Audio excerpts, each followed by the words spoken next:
All right, well, we are going to go ahead and get started for the afternoon.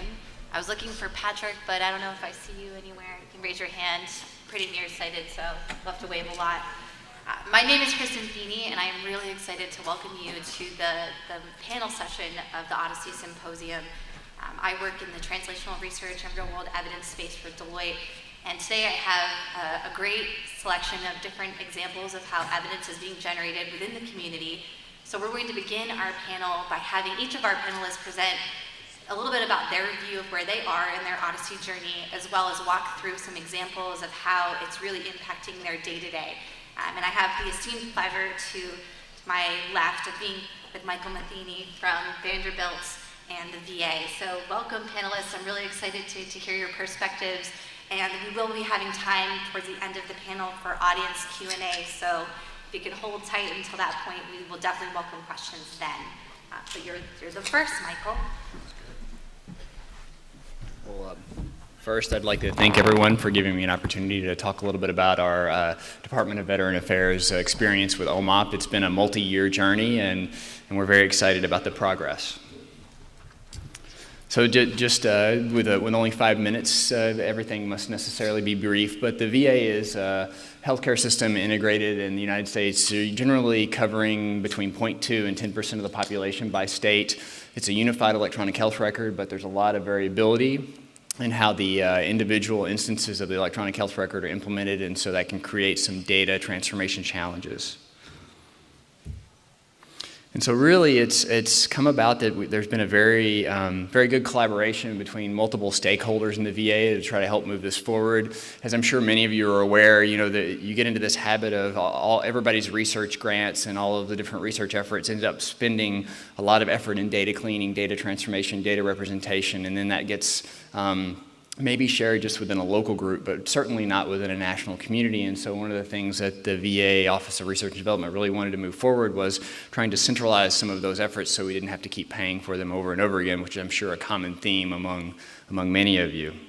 I mean, so really we had to collaborate with research and development with the corporate data warehouse group, who is doing a lot of the extraction from the production electronic health record system, as well as the information technology group. And so, you know, it's really been a little bit of a surprise to me, the scale at which this needed to occur. It's 22 million patients, it's 7 billion labs, and billions of medications and other issues. And so we have a pretty large distributed team from Nashville and Salt Lake and some other places working in ETL, working in quality assurance, so doing a variety of different data quality checks in the data and pushing back fixes. We have help desk to help users with the use of the data model and the tools, with documentation to try to help them with how we transform the source data into the destination model. And then we're working in a contract with Hewlett-Packard to try to harden some of the tools. So one of the most exciting collaborations we have is working with some of the web API developers, where we're running web API through Fortify scans and through federal government requirements in order to essentially harden the architecture and approve it for deployment within the VA. So that's an exciting effort that we're looking forward to giving back to the community when it's completed in a little bit. And so some of our key data partners, so one of the things that we've really noticed is as the data model starts to become a success, then more and more data stewards and data sources want to become a part of it. And there's almost certainly more to do than time to do it. So we have a project where we're collaborating with the Department of Defense in a large interagency grant, where Scott Duvall is leading a project. He's the director of the VINCI HSR&D program, where we're basically transforming the Department of Defense data into OMOP. And so then we want to eventually make it where we can merge that with the VA data for a lot of research projects. We're working with Denise Hines and VIREC, which is the data stewards within the VA for the 100% sample of Medicare data. And so they're interested in representing the data in CMS in OMOP. And the interesting part about that is that there's a group, I think, in New Mexico, that sort of published an OHDSI tool to do the synthetic public use files and translate them using Python into OMOP. So we're currently looking into using that for some of the work. Multiple other groups are interested in translating their data, and we have a number of data quality partners where the Million Veterans Program, which is the VA genomic program is doing a lot of phenomic cleaning and phenotyping, and so we're working with them to clean labs and meds and trying to share our efforts and not duplicate them, and so it's been a really productive collaboration. So we have some unique challenges in the VA. We can't necessarily take all of the data and put them in one place because of a variety of regulations and data stewardships and use restrictions. So the approach we've made is basically do a set of common data models. So many of these data sources will get their own data representation of the OMOP data model, and then they'll be used and merged together as needed in a particular use case with the appropriate approvals. One of the most exciting things is the NLP products. So there's a lot of investigators in the VA that want to use NLP products, and so I know that Hua and a number of you are working on the NLP additions to the OMOP Common Data Model, and we're really excited to be able to use those so that people don't have to keep reprocessing notes in order to be able to use NLP products, but can use them as structured data for their research projects. So we're very excited about that. And that's it for me, so thank you very much. Thank you, Michael. Next up, we have Adler.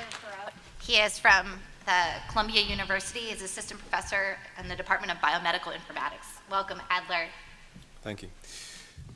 Hello, everyone. As Kristen just mentioned, I'm at Columbia University, and I'm going to talk to you about our experience with OHDSI.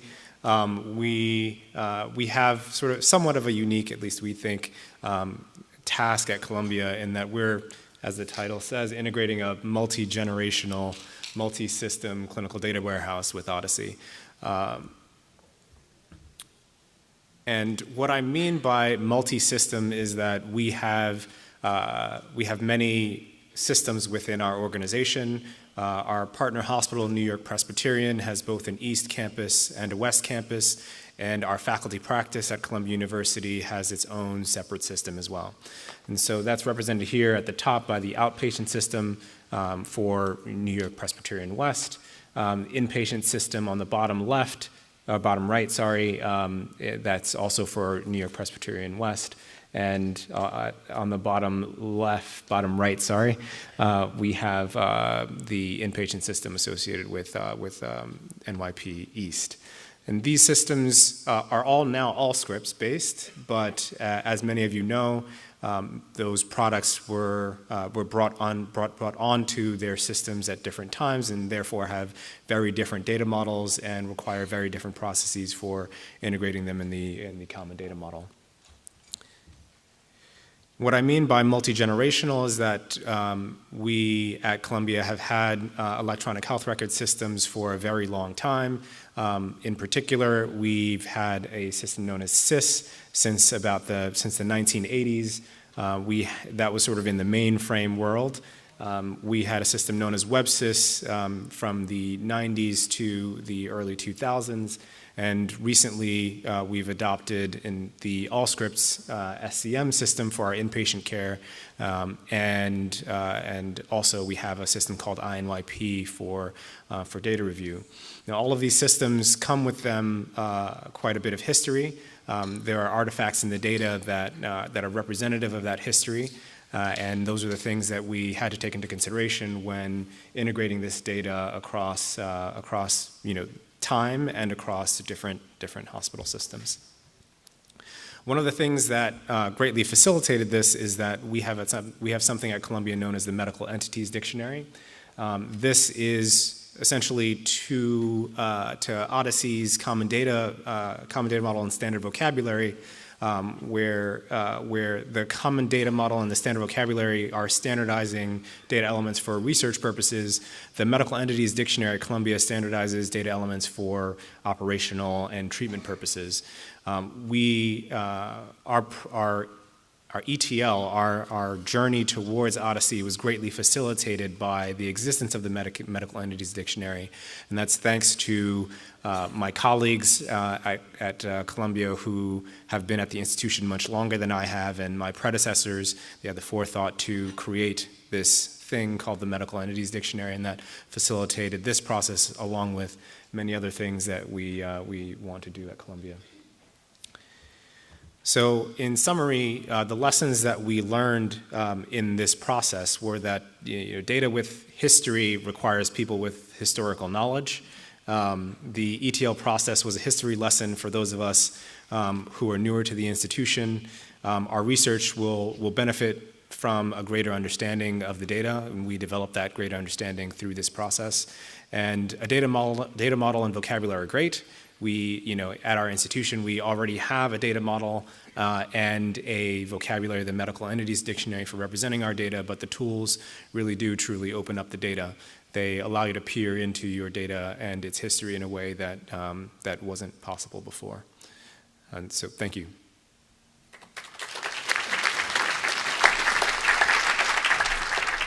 Thank you, Adler. Next up, we have Christian Bright.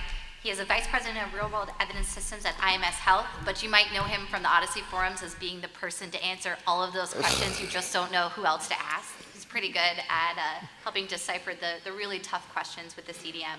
Welcome, Christian. Thank you. Yeah, answering the question is actually a little bit of relief when I'm sitting there and doing something, and a question pops up. Then it's like a coffee break. I like to do that. And the questions are very good. Many of them are very good and put the finger right in the wound. Anyway, I'm not talking about this. So IMS, I don't know whether you know, it's a company that is in the business of data and services and products around these data and these services. Okay, and so in a way, it represents a little mini cosmos of what this whole room is about as well. Except it's not just epidemiology, outcomes, interventions, let's see what happens, and make that statistical assessments of there. But there's a whole world of understanding what's going on in healthcare that's beyond that. A lot of it, of course, is commercial analytics, and that's what IMS grew up with and made into a fairly large company. So fully got religion. We want to have a systematic approach to analytics. You have the data, and they are in OMOP, and you have a platform on top of it and a bunch of analytics applications or environments. And so it would be easy to just say that, but IMS has a lot of data, a lot. I didn't know this before I came, how many data assets there are. And so now we have to OMOP them all, okay? So whatever you have the experience to convert a data set into OMOP, you can now multiply that and understand why it's nice from time to time to get a question in the Odyssey forum, and get distracted. And and obviously I have to do the same thing that Patrick and Martijn and Peter did in the morning, essentially explaining this needs to be done systematically, okay? We can't do this the way we used to do this. It's never gonna scale. So I'm going around and telling them the following, okay? Current model is one script, one study, one script. Let's say what's the adherence of to my drug in data set I own, and this is the application. And it needs to be fed with data, and this is what the data look like, okay? Every database at IMS is completely different, and you start from scratch if you go from one to the other. And so what people do, current solution is they fiddle some solution, okay? And after a while, it looks like this. And it doesn't scale, and it's expensive, and it's slow, and only experts have a chance to, to get through this hairball. And so what we should do is, data should look like this, okay? Data should come to the analytics, not the other way around. And then you can have standardized analytics. Either we build them commercially, or we use Odyssey tools or tools that other people build. And once you have one, you can actually plug all sorts of other things into those outlets, the toaster and your new Tesla, and everything will work, okay? And so we call the left-hand side E360. That's how we brand the standardized analytics. Oh, that went somehow, something went bad with the formatting. And the right-hand side is the OMOP CDM, and so that's what we are doing. And we are on our way. It's going to take a while. This is what we have. These are the data we are currently working on. and there is one slide which is missing, because the next one is an Evidera slide, which is not mine. No, I'm not going to talk. There's one slide missing. So that's the lessons learned. How much time have I left anyway? The lessons learned is there are a good chunk of impediments that stand in the way to every one of these databases. And I'm doing it now from memory, but obviously I know it very well because it's our daily job. And we built a whole OMOP factory to do this. And some of the people are in the room, and Mui, who's actually running it, is in the room as well. So if you want to say hi and commiserate with somebody who really knows how to do this by now. Problems are privacy. You have to make this work with the various national privacy laws and prescriptions. Problem is the vocabularies. Obviously, I can say something about the solution space here, but there's a big problem space, particularly internationally. So for everybody who has a US-centric view, it is a lot worse if you go to these different countries, because they all have their own world.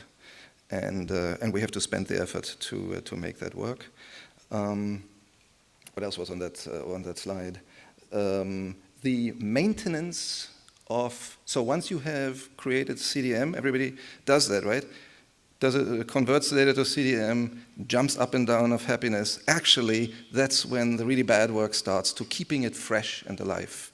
And the thing that usually happens is that when the refresh comes in, you just do the same thing again.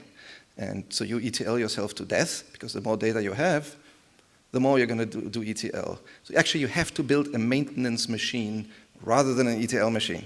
Okay, so anybody who is in looking at that kind of space will get there too.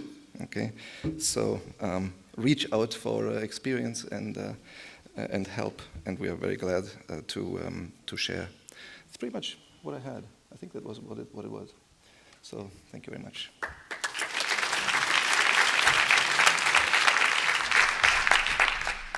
Thank you, Christian. Next up, we have Stephanie Rasinger. She's a president and general manager of Evolytica by Evidera. Did I do that right? You did that right. Welcome, Stephanie. Great, thank you so much. So today I wanted to give everyone my perspectives on the state of OMOP CDM adoption. And just the important background about me that would be helpful here is that I've been in OMOP and OHDSI research since the beginning. And I've also been a commercial OMOP and OHDSI vendor almost since the beginning as well. So just a little bit about the historical perspective. It's been really fun to watch. I've had a couple conversations today. The early CDM versions were somewhat unsophisticated. So we made broad assumptions that were really related to drug safety, like drug errors. And we didn't even have anything called a cohort picker, that we hadn't even, no one had developed that yet. But over time, as we learned, everything evolved and expanded in both approach and sophistication. And in fact, I had to laugh today when I heard Patrick say like 5 times we don't do data mining, because 8 years ago, that's all we ever did. We did signal detection data mining. So we've evolved from signal detection to this large-scale analytics and treatment patterns and cost and resource utilization. There's also been organizational evolution. The OMOP partnership was a rather closed partnership. We're now in a very big collaboration with industry, academia, commercial research organizations, and a broad swath of the community that are really contributing. The posters out there are great. But this is what I'll say. Our historical focus has been on scientific research. What's the best way to conduct observational research on these large patient databases? And from this perspective, we've made significant progress over the past 8 years. But, so we've had this significant progress, but I would say the widespread adoption of a common data model has faced a lot of headwinds. There's been limited adoption to date, mainly developed and used by research, academia organization. While there is a growing acceptance within pharma and real-world evidence organization, it's still very early days. And so why is this? So a couple reasons. There are still multiple standards, and there's competing efforts. There's a perception of, and I'll say a potential for, but a much less potential than it used to be, for data loss, meaning that data gets lost when it's transformed into the common data model. So a case of that today is free-form text and EMR and patient data aren't well handled yet by the common data model. But I would say these two things will be addressed naturally as we continue to evolve the CDM. The one I want to focus on today, though, is we really still haven't definitively answered a key question. And that is, and Christian got at this a little bit, is the expense and effort of implementing a CDM, the data transformations and all that goes with it, worth the value received. So I say value received, what do I mean by that? Well, there's different perspectives. So value is measured differently based on where you sit. So from a research perspective, OHDSI has made huge progress in understanding the scientific value of a common data model. But what I would say from a practice perspective, the OHDSI research hasn't yet adequately addressed many issues that are encountered when we implement a CDM in a production environment. And so there are several differences, or a lot of differences actually, when implementing OMOP in research versus practice. So the objectives are different. Objectives for research is actually scientific research and associated analytic methods, but in practice, you want to use that. You want to use that for your business and production of evidence generation. The organization of OHDSI is loosely aligned, organizations with other business priorities. In practice, the resources and priorities are absolutely dedicated to their mission of evidence generation. Here's an important one, infrastructure and support. So in OHDSI, we rely on the community members for infrastructure and support, and it was highlighted today that data is an issue. People don't have access to data.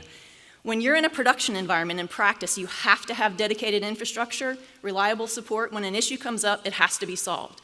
And even processes and workflows. In a production environment it's heavily regulated, and the processes and workflows must be carefully managed.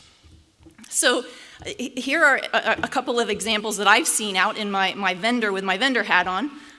What kind of practice issues are folks that are trying to implement this in a production mode facing? Well, what kind of infrastructure do I need, and how do I support that? Will the data model be supported and extended going forward? What if I take this bet? You know, is OHDSI going to be around in 5 years? What if I have a bug and I have to have an answer to a time-sensitive question, and how much is this all going to cost? So the real underlying question in a production mode is the cost of implementing a CDM worth the value that I'll receive from doing it? There's definitely empirical evidence that says it is, but it's a question that we haven't really addressed formally. So here's my perspective. I think in the next chapter of our OHDSI journey, we've done a wonderful job with the science. It's time for us to take a little bit of time and look at how we're going to address these practice issues.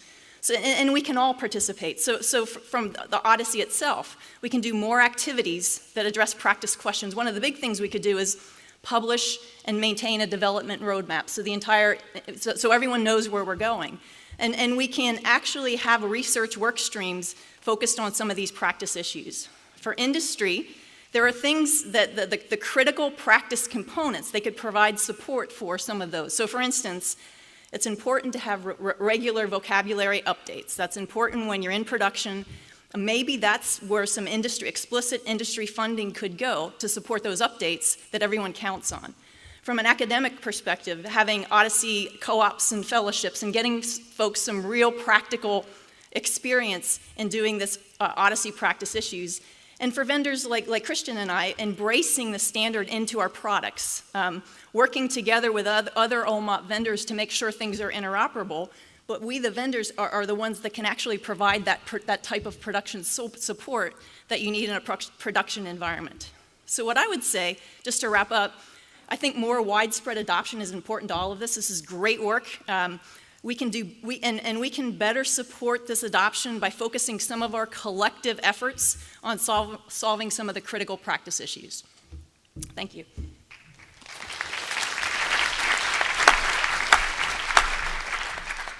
Thank you, Stephanie. And last, before we get into the question and answer period, we have Ray Park, who's joined us all the way from South Korea.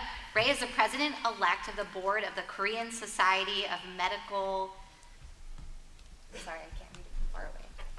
You're the president of the Medical Informatics Group. Sorry. Yeah, he's also the director, professor, and Department of Biomedical Informatics at your university in the School of Medicine, correct? Yes. Now, Ray and this group in particular really wanted to make sure that we brought in the international perspective, so we welcome him for joining us from so far away. I think he gets the farthest away award every year, and we open the floor to your comments. Thank you for joining us, Dr. Park. Thank you for your introduction. I'm come from South Korea, and here 5% of the participants are here, the Korean. In the Asia, there are 4 billion of peoples, and it takes about 60% of the all population. However, there are only 4 countries have their data in some form of CDM, so we need to promote the CDM to the Korean, the Asian countries.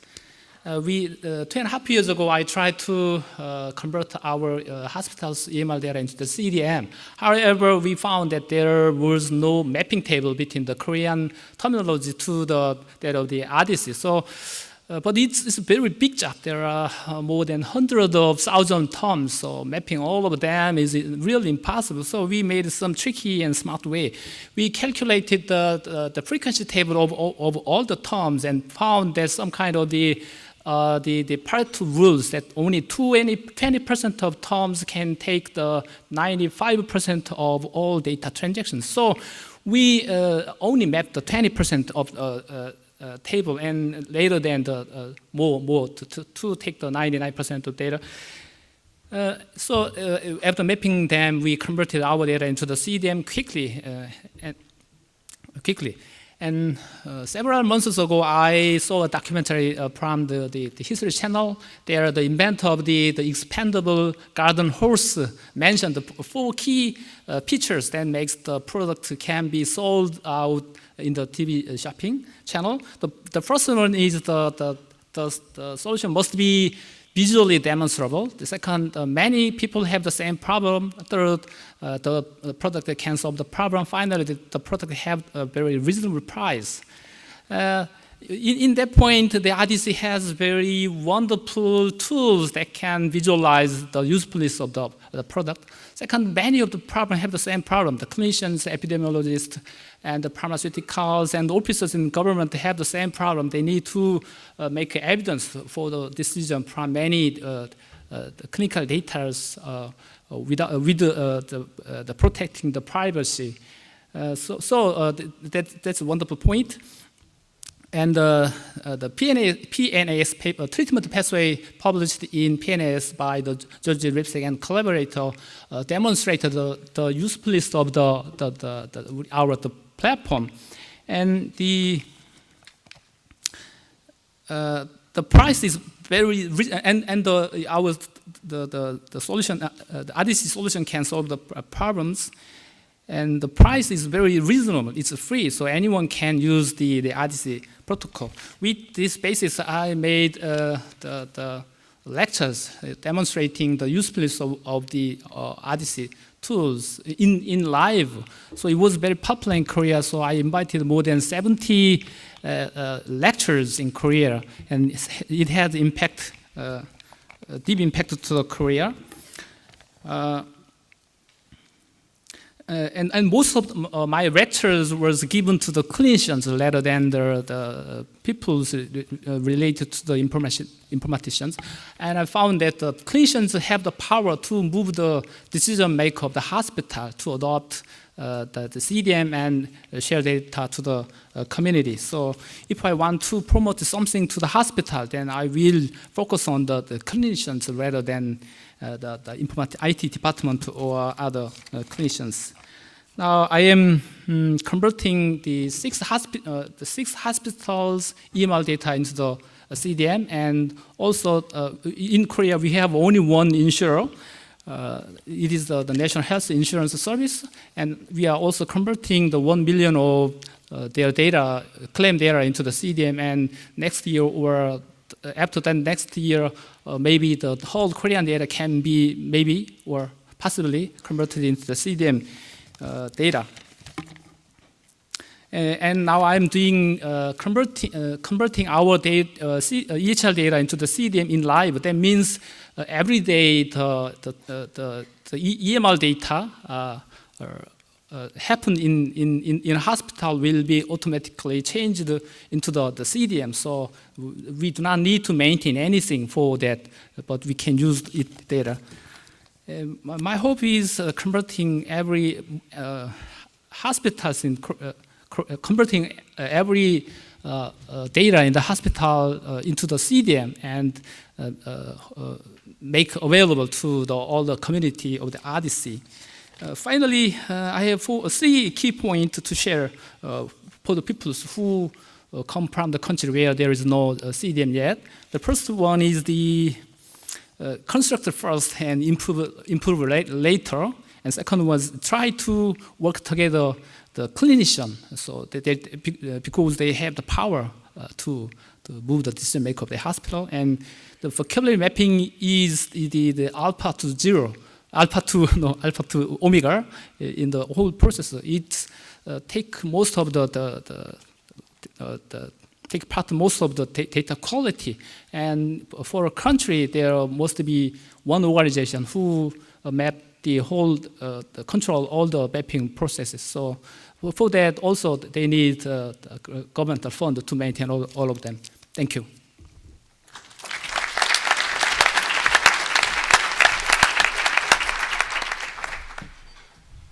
Thank you, Dr. Park. So now comes the fun part. We know where our panelists are coming from. We have a good sense of where they are in their journey, but it's time to engage them a little. I'm going to ask a few questions, and time permitting, I'd love to have the audience participate in this as well.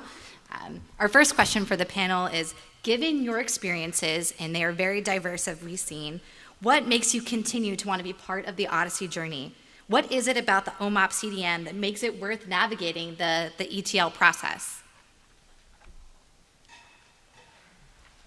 So from our experience, we recently had a training program for some of the analysts and the centers of research around the country, and there was pretty strong feedback that the ease of use of the data model in comparison to some of the source data was very favorable, and that there was a lot of excitement around its use. So I think that we're already seeing a good amount of use and interest.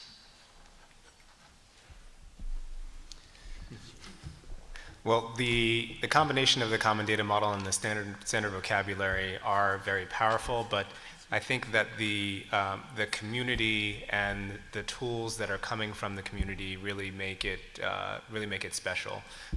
We're serving as the coordinating center, and with Maura obviously and Patrick, and the community really is special, and I think that our work with the community is really what's going to make it great for us.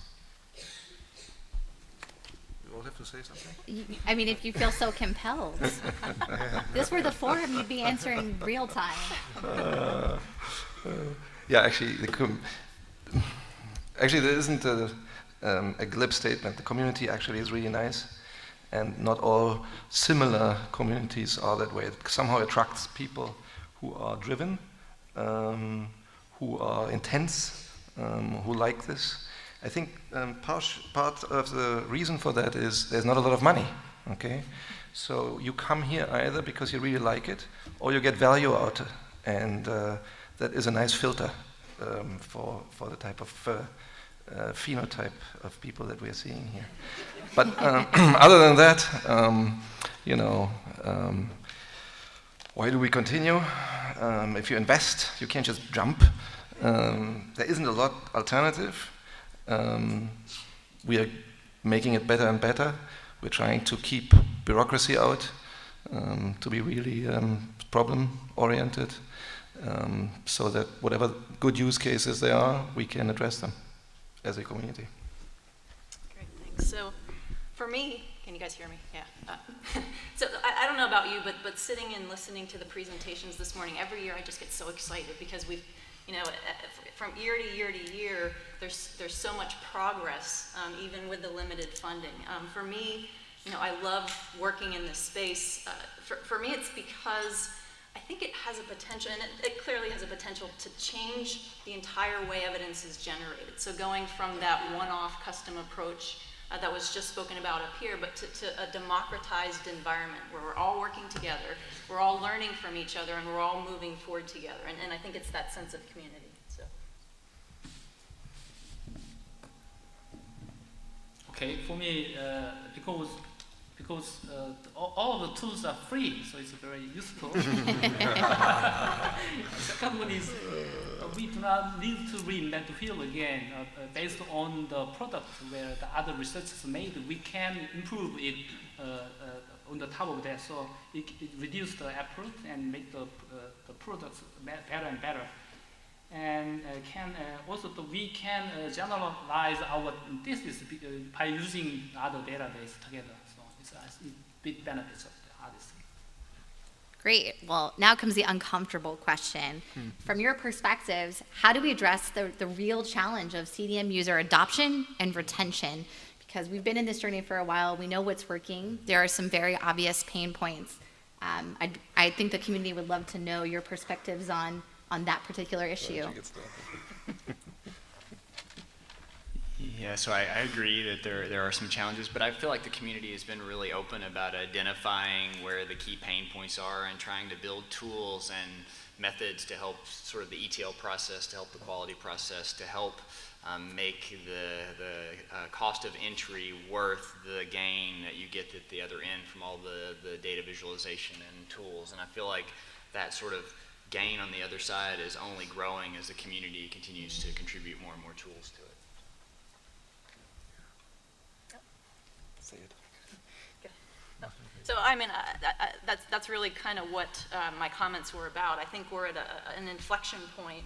You know, we've proved we can do the science. We've proved we can do large-scale analytics. Now the question is, can we translate that into practice? I firmly believe we can, but I think it will require focused efforts by the entire community, not just to address the science issues, but to think about the real practice issues and figure out how we can help the community address those.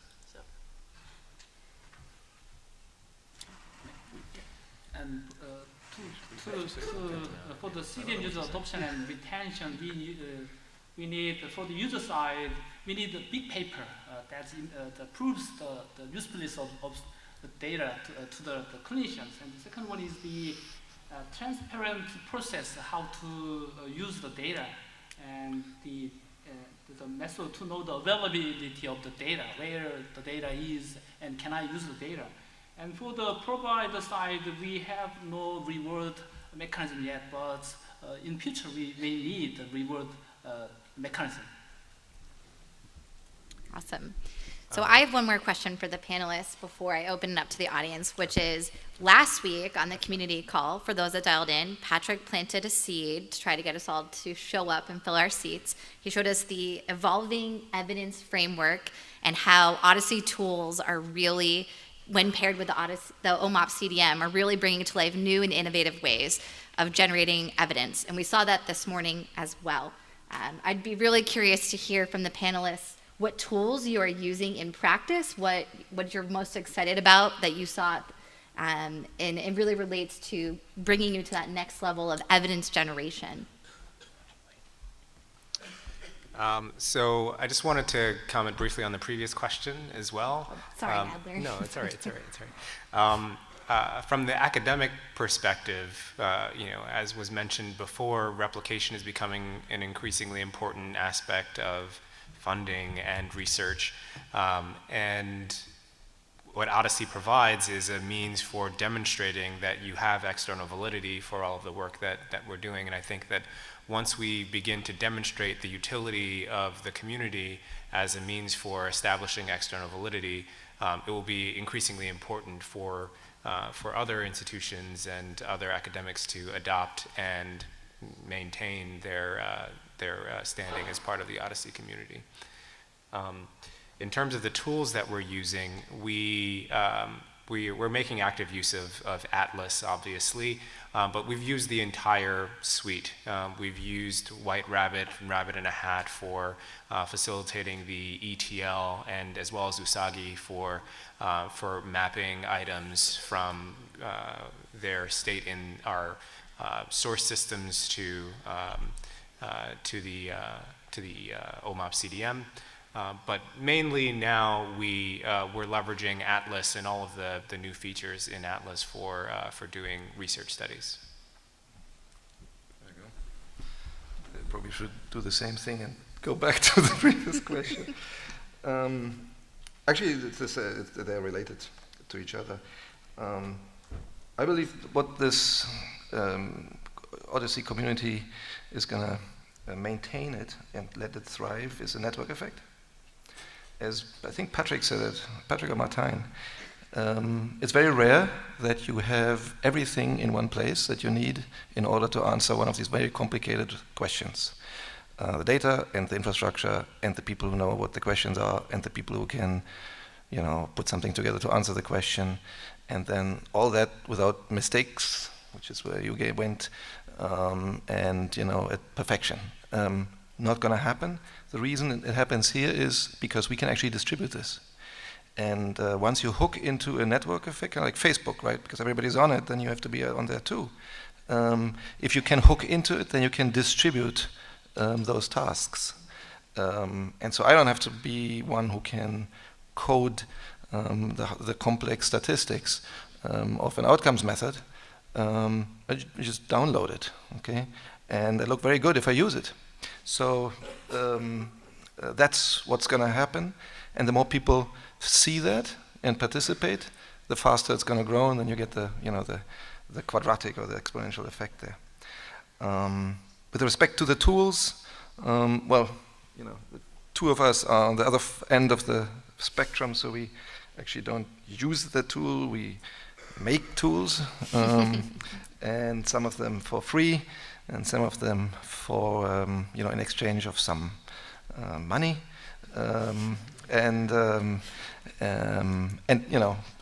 it's part of the network effect that we need, that there's a community, where everybody does part of the division of the labor.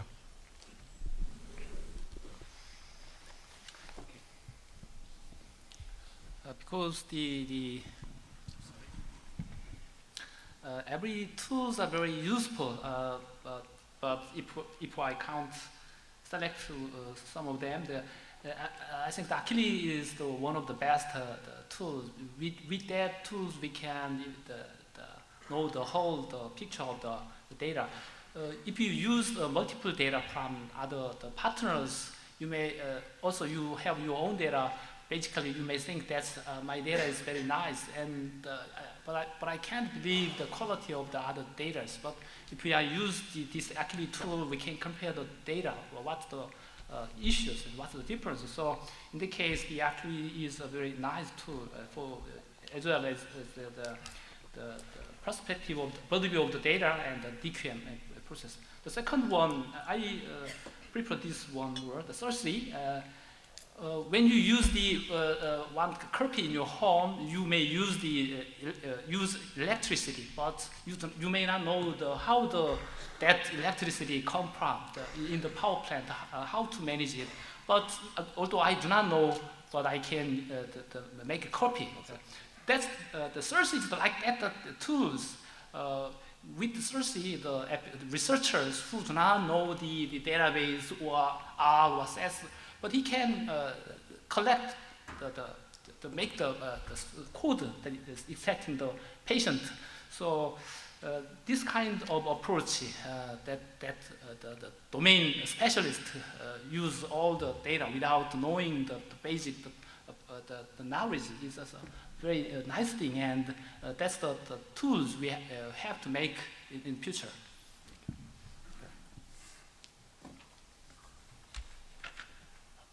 You have to say something, Will. Yes.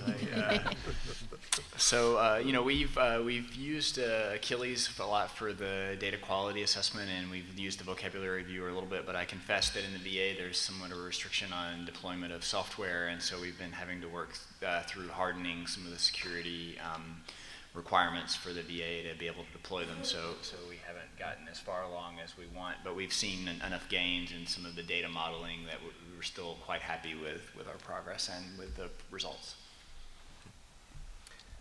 I just wanted to add one more note. We also have deployed Atlas within our data review system. I mentioned it earlier as INYP. So all of our providers, it's something in the ballpark of 12,000 providers have access to Achilles and all of the tools within Atlas. We did not promote it quite yet, so the number of users is still number of active users is still relatively small. But as Atlas continues to become refined, we anticipate that usage will grow.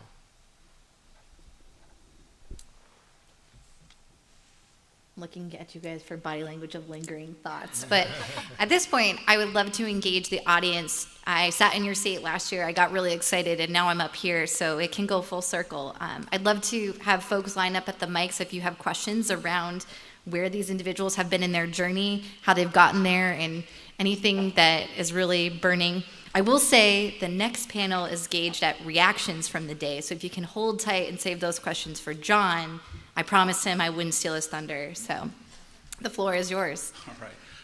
So we've been using the common data model for a while now, and we're at version 4. And one of our challenges is when the version of the common data model changes. And I was wondering if OHDSI is thinking about doing anything to mitigate that pain, maybe like having something like White Rabbit, but that just converts from one version to another, or maybe maintaining all the tools in more than one version, things like that. Something here. Actually, it gets worse. We're probably going to soon do the Windows XP thing and say we're going to kill version 4, so you're all going to go to version 5, and we're actually compatible again. And then probably the same thing will happen, and everybody's going to scream and scramble, and then it's going to be good. But yes, point very well taken. We have to do something to make those transitions easier, help is welcome in terms of, if people know how to organize something like this, the mechanisms, the tools, the type of documentation that you need to do that. There's a lot of very enthusiastic laymen at work here who run these models. I would just add that when we went to version 4 to version 5, I know Michael Kahn and a couple other groups worked on a translation for V4 to V5, so I suspect that when there's a V5 to V6 transform, the community will rise to the challenge and help each other out again, which is exactly what you were saying. Yeah, but the problem is that, organizations create a lot of software around the version they have, and then when it changes, it's not just a question of modifying your data, but also, Yeah, no, absolutely. Kevin Haynes, Health Corps. This has been a really good journey. I wonder where some of the future with the journey goes with regards to data linkage.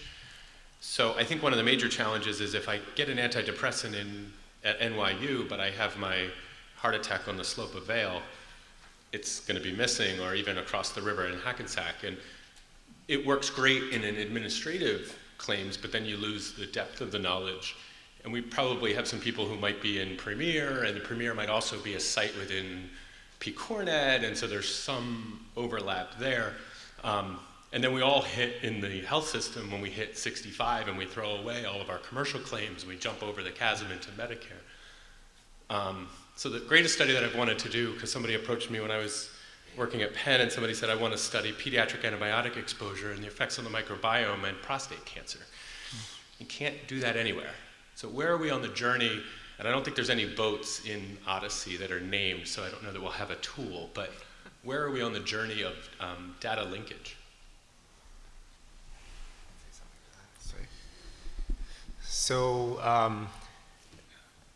when I spoke earlier about the multi-system problem, part of that problem is a data linkage problem. And one of the things that facilitates that is having identifiers that allow you to link across data sources, or having a service that performs that linkage. The latter approach is one that is taken within the New York City CDRN.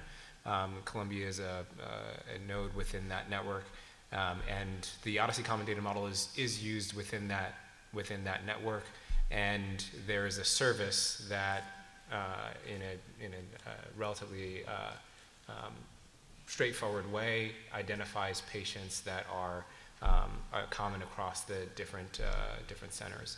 So the New York City CDRN is explicitly attempting to address this problem, at least across the partners within the New York City area.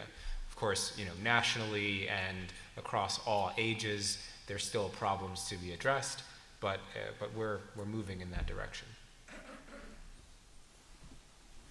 Okay. To stop talking. There's actually one more problem, which is if you combine two sources of data which are not originated from the same institution, you may actually accidentally, without knowing or without intention, make it very easy to re-identify people. And so, I'm not plugging necessarily the products that we have, but actually IMS does exactly that. So you can have claims and EMR data linked, and that stuff is taken care of. I don't have an answer how you can do that outside, like in the open air, where you clearly want to do that. I mean, in the morning we saw Patrick's numbers, the 600 million people participating in a study in a country of 300. Clearly that there are duplications. And yes, we would love to have those data enriched by doing those linkages. But right now, I only see it in the confines of a place like IMS, where you can do it and where you have all these data together. I would just make the addition that I think there were some design choices within the OHDSI community to not capture some of the fields that you really need to build a patient linkage algorithm on top of the OMOP data model. And so that would have to be sort of a large-scale design decision by the community to start supporting things like social security number and name and other things that are, like Able, Co. and other people have sort of shown that you really need to do this linkage right. So I think that's a bigger discussion if the community wants to approach that.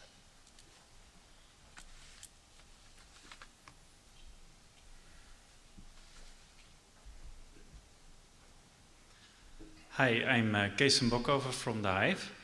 I've worked for OHDSI and OMOP for some time, but this is the first time I'm actually at this meeting. And I'm really liking it.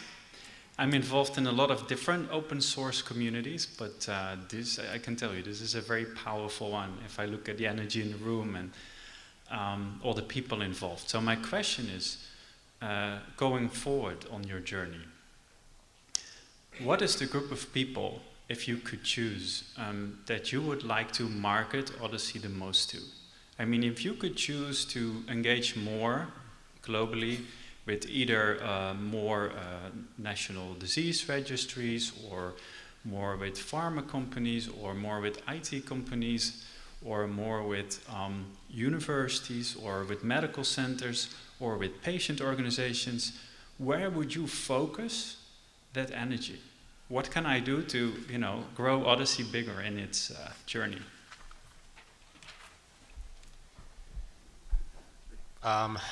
I don't know if I can, just from my personal perspective, I don't know if I would pick a particular group. I think that one of the strengths of OHDSI is the diversity of the population that comprises the community. There are very few meetings that you can go to where you have academics, representation from government, representation from funders, representation from all of these different constituents in one room working towards the same goal. So I don't think that making one particular group larger would necessarily benefit the community. I think more of the same would be great. Yeah, just adding on to that, I mean, I think the community will go where the community takes us. So as members get involved and engaged, if they're pharma members, they're of course going to push a pharma agenda. So I don't know that that's a predictable question. I think the community will sort of decide how that goes. So if I can make one specific group, in the Netherlands, I'm involved in an initiative where what we want to do is target all 17 million people in the Netherlands, making an app on their smartphone that they can access their own medical records. So, if we engage the patients or citizens directly and give them access to their data and maybe have them give consent to use that for research, what do you think the perspective for that could be?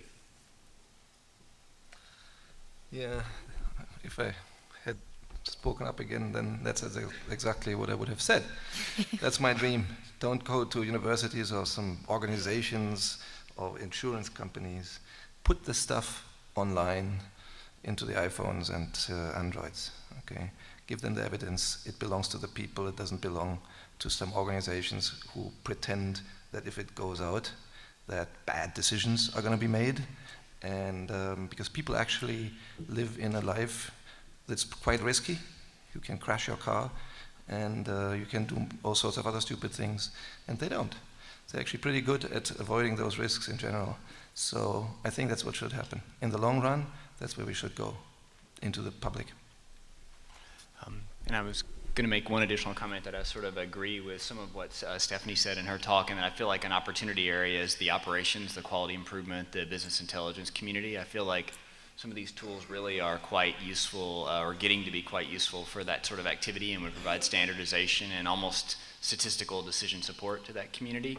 And I don't see them as well represented, and I think part of that issue is sort of actually making it a production environment and making incremental updating and making sort of a hardened, you're going to have to go down those steps in order to get that community fully engaged. So I agree with you. Well, that's perfectly the right amount of time. We thank our panelists for their perspectives. I know that they have been on the journey for quite a while, and we hope they continue to come with us. And we're going to turn it over to John to kind of bring us into the future. I hear he's got some great content for us, so thank you, panelists, and we'll end there.